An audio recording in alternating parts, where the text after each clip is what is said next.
Welcome to our 5th episode on Reach Minds Thoughts for Our Life Journey podcast. In this podcast, we will be exploring the dynamics of shame, why and when it occurs, and what strategies could we have in both recognizing and managing shames in our lives. As we know, shame is all around us, it's inside of us and in between us. Now, I'm not a stranger to the word shame itself. I first came across it with the work of Brené Brown.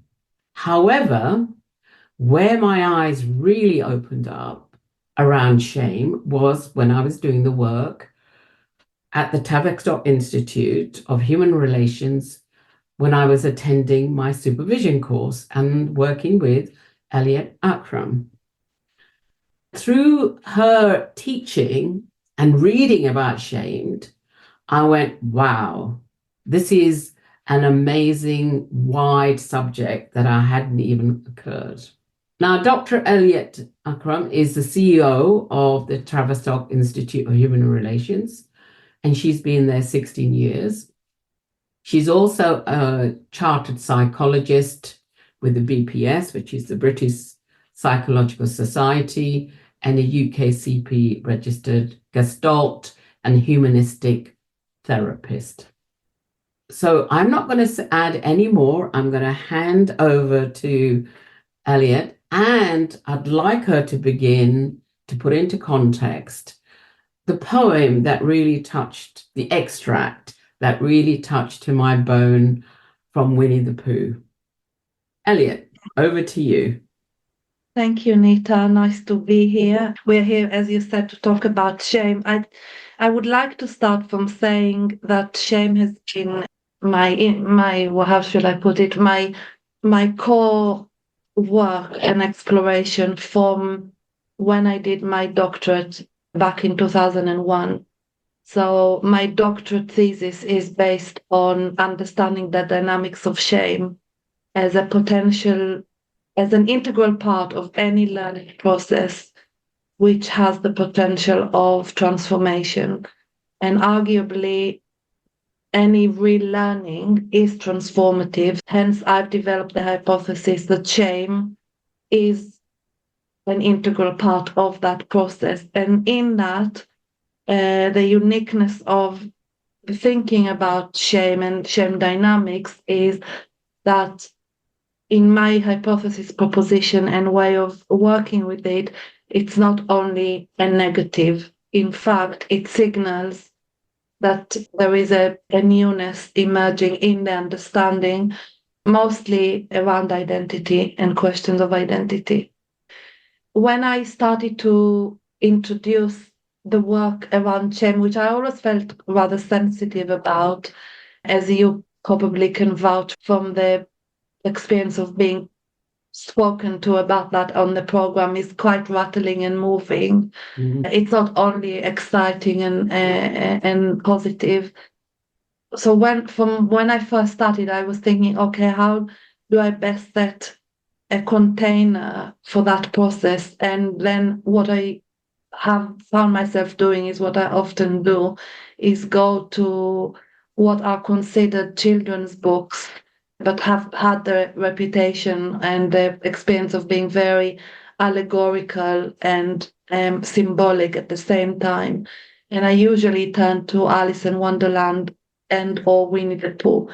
And in Winnie the Pooh, I found the following extract that I thought, yes, this is what we need when we talk and explore shame. We need a friend. Today was a difficult day, said Pooh. There was a pause. Do you want to talk about it? Asked Piglet. No, said Pooh after a bit. No, I don't think I do. That's okay, said Piglet, and he came and sat beside his friend. What are you doing? Asked Pooh. Nothing really, said Piglet. Only I know what difficult days are like. I quite often don't feel like talking about it on my difficult days either.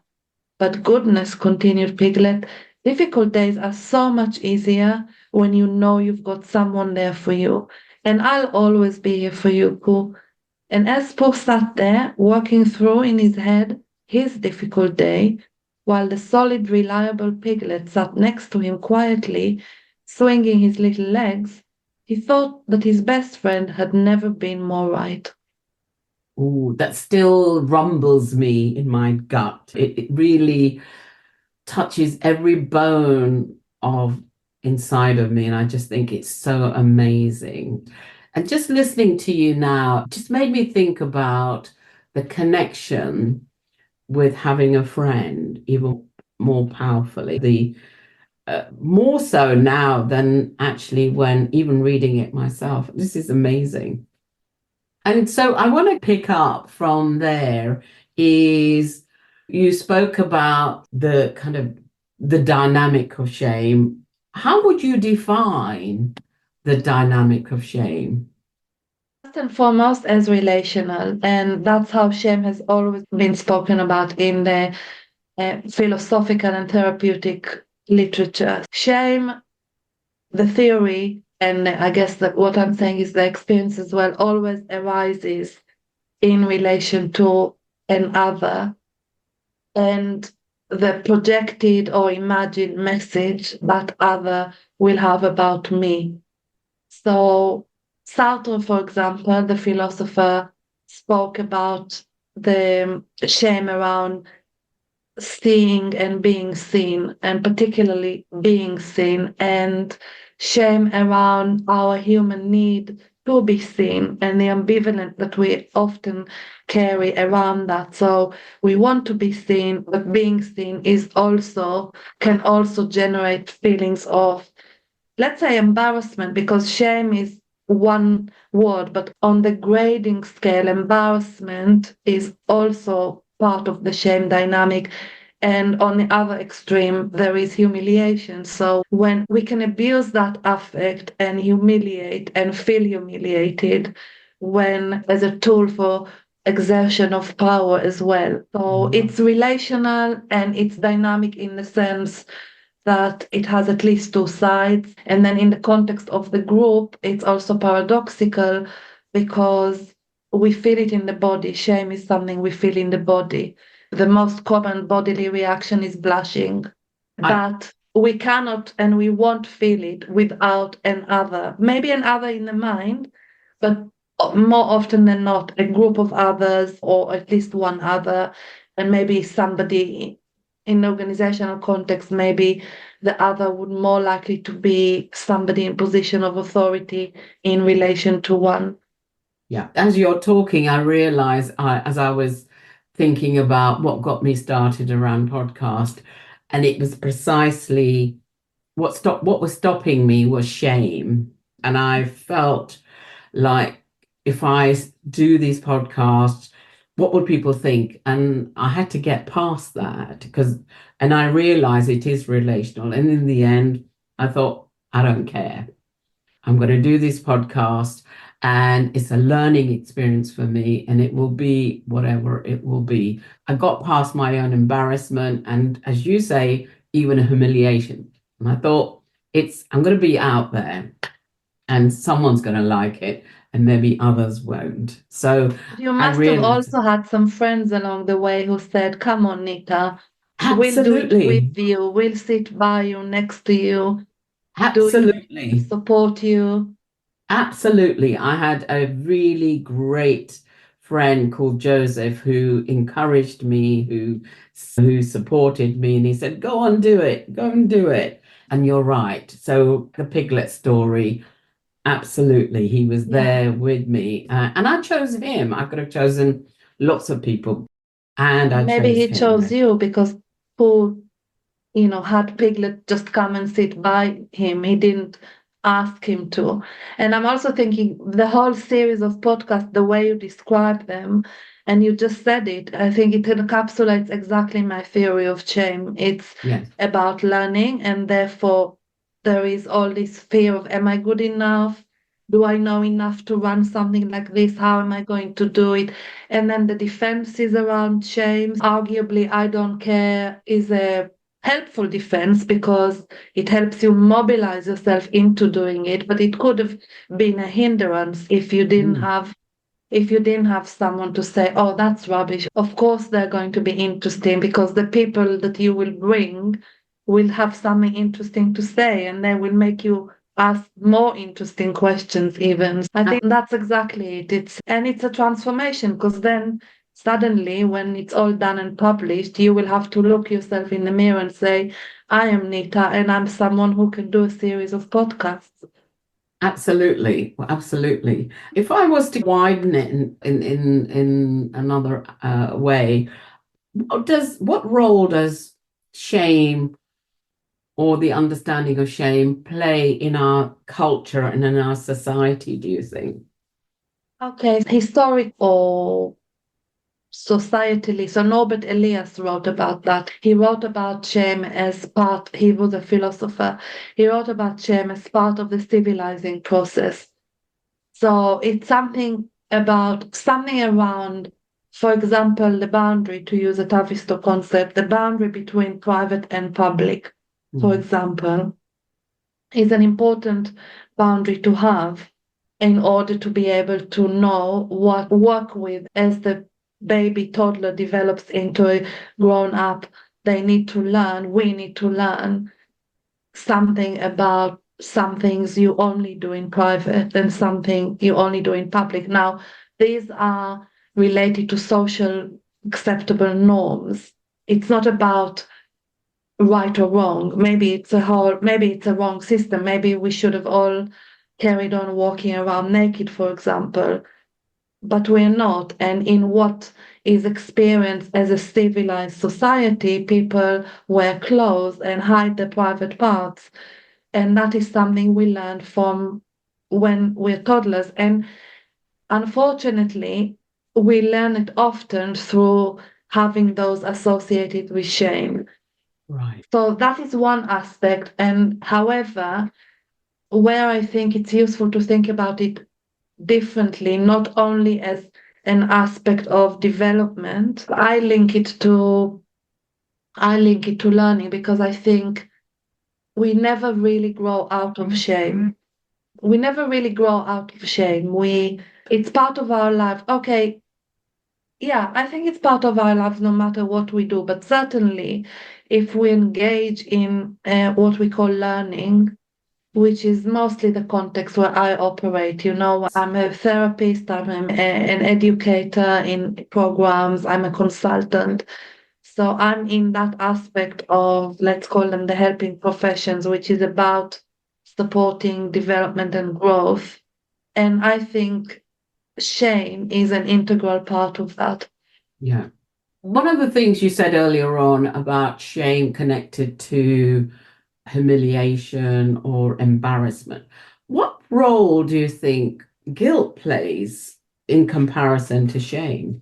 Yes, so I had a supervisor myself, and I think there's an interesting distinction between shame and guilt, because shame drives a wish to hide.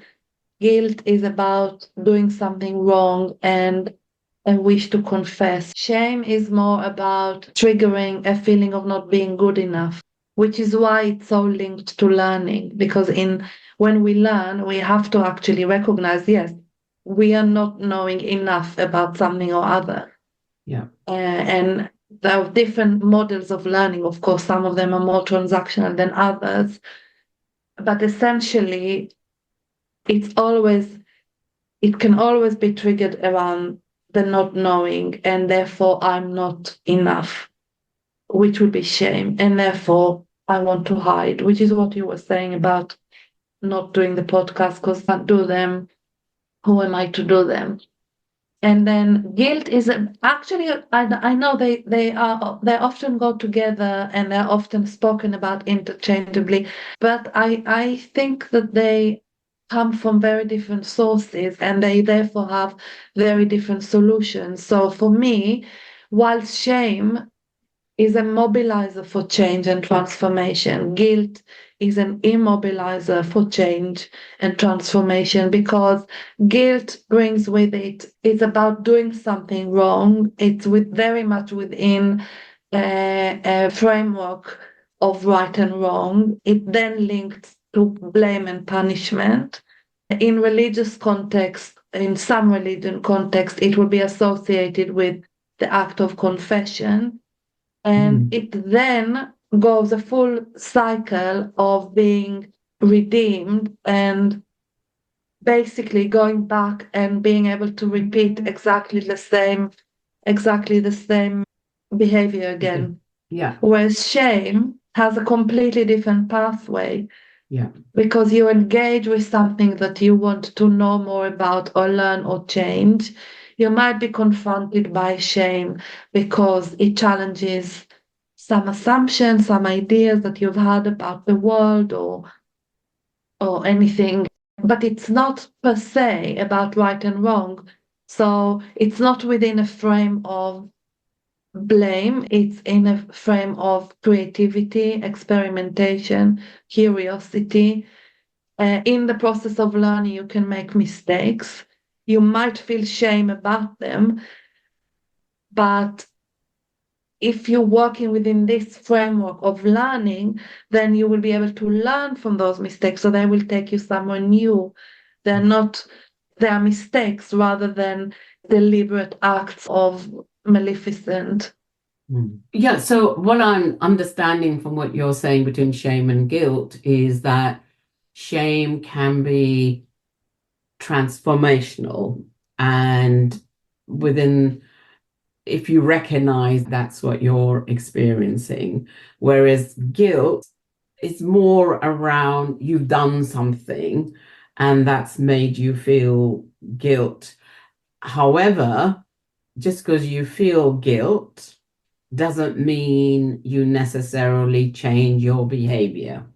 Correct. So you might end up repeating it Correct. and again. And I guess that what really triggers for me is something that's hovering around in my mind is, if we were looking at shame and guilt, is one more, I'm going to use this word, I can't think of another, attacking than on ourselves? Or are they just different things that manifest for us? I think that's a really interesting question. Your area of expertise is very much around working with diversity. Yeah. And I'm thinking the notion of white fragility. I think we're trying to understand the role of a white person in relation to race and discrimination generates guilt. I think, don't you think, will you agree, Nita, that when it generates guilt, it generates a defensive behavior? So Yes. perhaps the person will be talking about it in a particular way, which to me often sounds almost luxuriating in their feelings of guilt and therefore drives a particular behavior which is actually not helpful and not really changing the status quo. And I wonder whether that's where people become frustrated. And whereas if or when people recognize the role of whiteness in their context and what it has done to other groups of people, and they feel shame around that, which is not personal necessarily, they can engage in a conversation and work through that in a different way. Absolutely. Would you agree to that? Has that been your experience?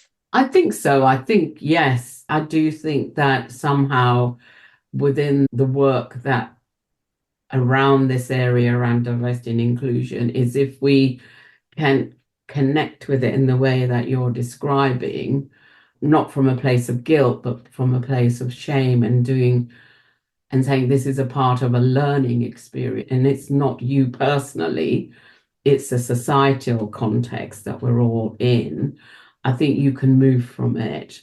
My sense is that sometimes we get stuck around the guilt part and we don't move forward with it much, I think. So I think that's a really great example. One of the other sort of questions I want to come back to is around, is shame universal? Yeah, I think so, but I can't claim to have met all cultures in the world to be able to say it's universal. I think that's a bit of a big word. Possibly, probably it's human, and humans are humans, but because it's also culturally and societal dependent, then perhaps it manifests differently in some places as opposed to others. But I think you can usefully think about the dynamic of shame and analyze inter countries politics and inter global dynamics using that as one of the things. I think that would be an exciting next step of working with the application of this understanding of shame as a part of the collective, maybe part of the collective unconscious. I think shame is, if you work it with shame, then it's healing. If you work with guilt, then it's you get stuck. I do think that we have examples around that, and